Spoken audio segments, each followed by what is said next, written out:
Hi everyone, and welcome to Flipping Heck Business, the flipped learning channel for AQA A-Level Business Studies. Now we are finally moving on to Unit 3, video number 1. So this is the marketing unit, which is decision making to improve marketing performance. So Unit 3. So what you need to know in this first video, so we're talking about marketing objectives. We're talking about the value of setting marketing objectives and then the internal and external influences as well. Okay, so marketing objectives, these link very closely with other areas of the curriculum. So if you're answering any of the larger questions, then you should be pulling back and linking it to these. So if we look at market share, we look at market size and growth. Corporate objectives, so of course anytime that you hear objectives you should be linking it straight to the corporate objectives. Competition, brand awareness and loyalty, and then marketing mix as well. So role of marketing itself. Now this is from the Chartered Institute of Marketing. So it is the management process of identifying and anticipating and satisfying customer requirements profitably. Now most people, when they think of marketing, they think that it's just TV adverts, but that's very, very much not the case. It is all about the process of actually finding your product, working out whether what your customers actually want, what they actually need, and then still making that profit at the end of it as well. So what is a market? I mean, like straight away, market is, you'll hear this term a lot where we talk about, like, say, the automotive market or the clothes market, retail market. But basically, it's the area where you are actually selling your goods. So that's the bit that's between the potential buyers and the potential sellers. It's everything in between there. Right, now, decision making to improve marketing performance sort of follows these kind of this pattern, which is that we set our marketing objectives. So whatever they may be, could be that you're after like certain sales growth, etc. What customers want and can afford, you've got to work that out. Followed by working out the conditions of the market and then your competitors as well. See if you're in a if you're in a growth market, if you're in a very strong competitors around you as well. Then you've got delivering the benefits to the actual customers, implementing your market decisions, making sure that you're actually achieving them, then reviewing them as well. So just a reminder, objectives are statements of specific outcomes that are to be achieved. So if you look at corporate objectives, then it's things like, it could be sales growth, well, it could be growth in general, so expansion. It could be cutting costs.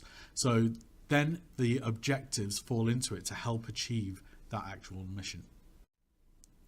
So you can see that the way that it usually goes is we've got the mission at the top, which is the overall performance of the business. So the overall purpose, of the business, where, the direction that you're planning to go, usually quite short, snappy, and to the point. Then we've got the vision, which is the overall aspiration of the business. So where do the CEO see themselves? Where do the shareholders see themselves going? Then we get our aims or goals.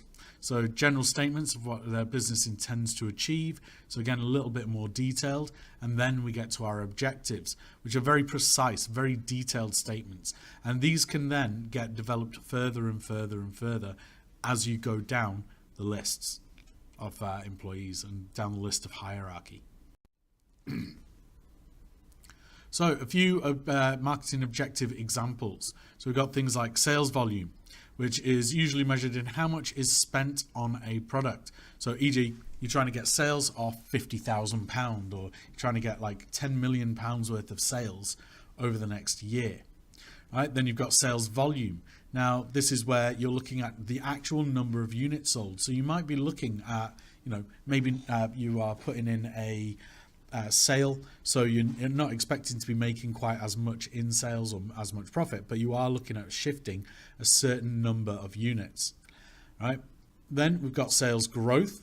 So this isn't just like how much sales volume we've got, but it's actually the growth of it as well. So if you're in quite a fast growing market, then your sales growth might actually be something that you would concentrate on, because you're looking at, instead of having 5% growth, you might be looking at 10 or 15% growth instead. And that's not necessarily looking directly at the sales volume. You're just looking at what is your actual percentage growth over it. Then you've got market share. So this is measuring the amount a business sells as a percentage of the total market. So e.g., again, like if we look at Tesco, which has about 30% of the supermarket market, of the groceries market, then we would be looking at, okay, so how do we know that they've got that? Because 30% of all the total sales of that particular market are coming from them. And you can work it out by sales of the product divided by total market share, and then just times it by 100 to get your percentage. And then another example is brand loyalty. So retaining customers is important. Not just gaining new ones, but actually making sure that your customer service is at the right standard to keep people coming back to you. So the marketing strategy and mix is shaped by marketing objectives. Now, marketing strategy and mix we are going to look at in future videos, so don't worry too much at the minute. But what we're looking at is things like corporate objectives. So this is the way that it would like kind of flow through. So corporate objectives would be like grow revenues by 15% per year in each of the next 5 years, right? So that's just a really wide long-term goal. But the marketing objective, so how is the marketing department going to help that goal? Well, we can increase UK market share to 17%. So you've got a actual market share growth, market share objective, and grow average customer spend by 5%. And I mean, like, you know, just tiny little bits can like add up to quite a lot. I think it was Sainsbury's that actually had posters up, you know, saying, you know, requesting to their staff to actually get just 50p extra out of every single customer through upselling or like just adding a couple of extra like sort of items into their baskets legally. Obviously, I don't mean like just putting them in, but like actually like encouraging people to just upsell and buy the next best product. Then marketing strategies. So, okay, refocus product range on high margin items. So that way then you are actually going to like refocus. So the higher margin, the better spend, the more money you get profit would be focused, because, you know, if they're making you money already, can they make you a little bit more, right? And then also introduce like a CRM systems, or like try and get like your product to be more professional, more profitable, sorry. And then marketing mix. So this is improve agreements with key suppliers. So in other words, get better deals. Launch new distribution channels. So like, can you go online? Are you just in shops? Attend exhibitions in new territories. So actually take your product out of the marketplace it is now and move it somewhere else. Move it into another product, into another market. See whether you can get profit that way. Now, all of these adding up should lead to eventually, hopefully, a 15% per year increase over the next 5 years. I mean, like, just all these little details matter, and they affect everything down the line. So how they actually link with the other functional areas.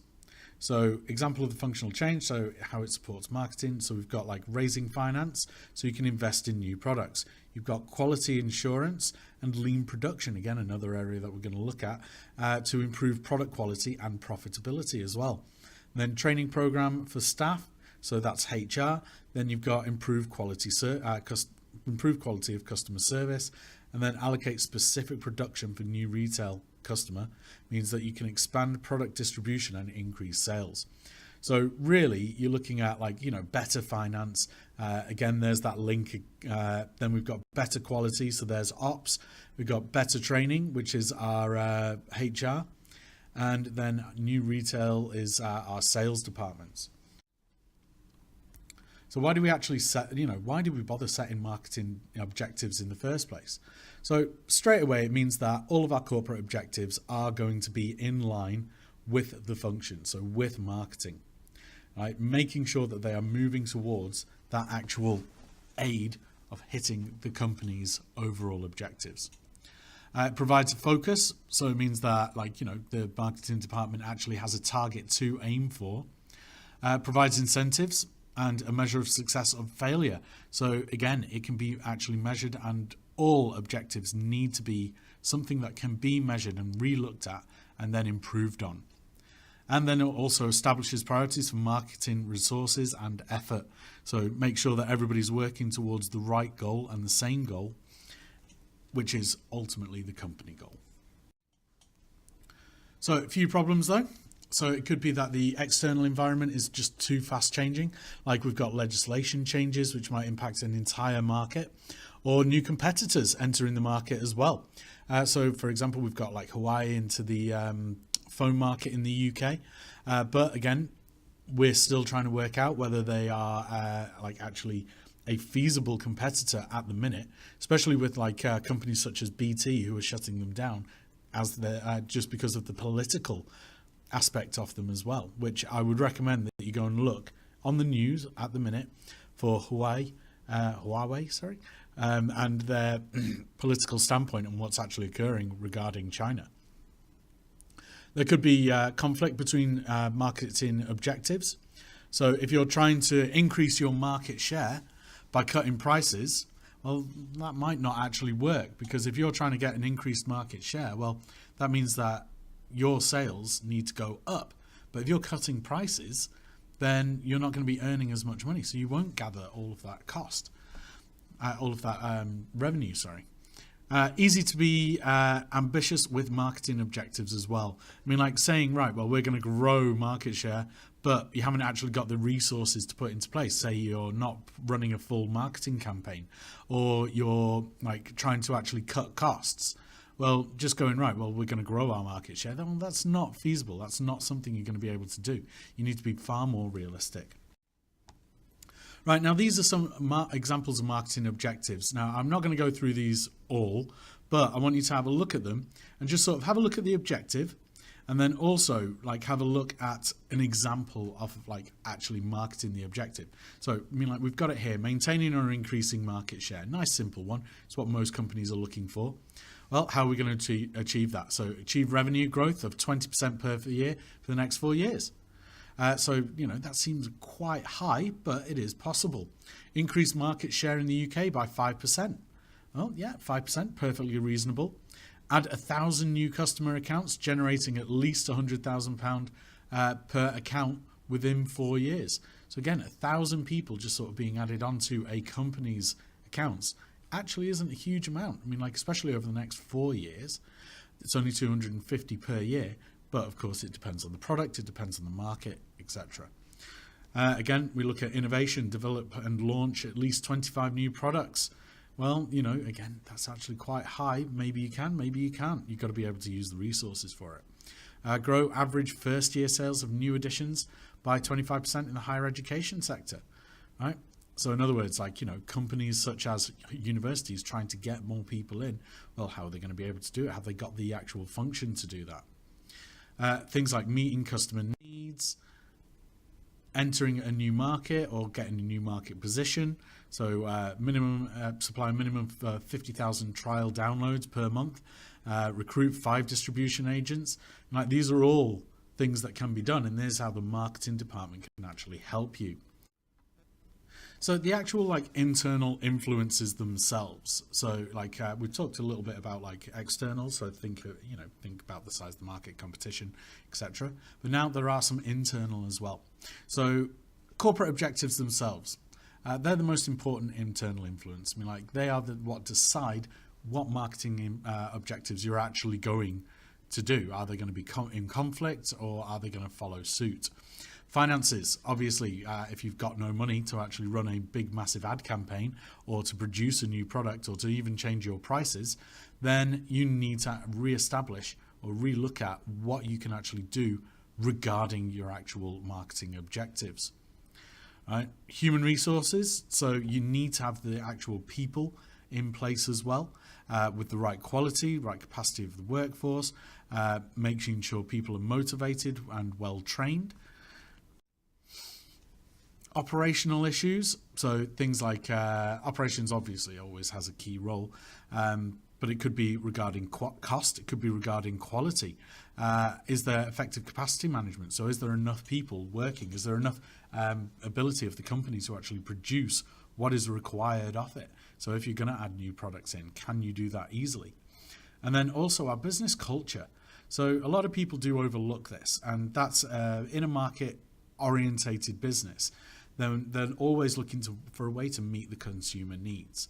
Now, if you're in an older business that, you know, maybe is a little bit stuck in its way, then it may find this quite difficult to do, right? But if you are production orientated, then it could be unrealistic. It could be irrelevant marketing objectives. I mean, like people, if you watch any videos of companies that make their own marketing, then a lot of the time you can see where the people are really out of touch with who they're actually trying to market to. And that's because they might just be really stuck in their ways and they don't want to change anything.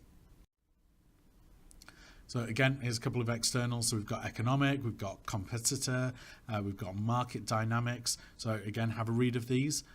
So economic could be, are we in recession? Are we in a growth spurt? Competitors, is there like any new ones that are being entering the market? The key dynamics for marketing dynamics. So like, is the market size itself, is it big? Is it their growth? Is there segmentation?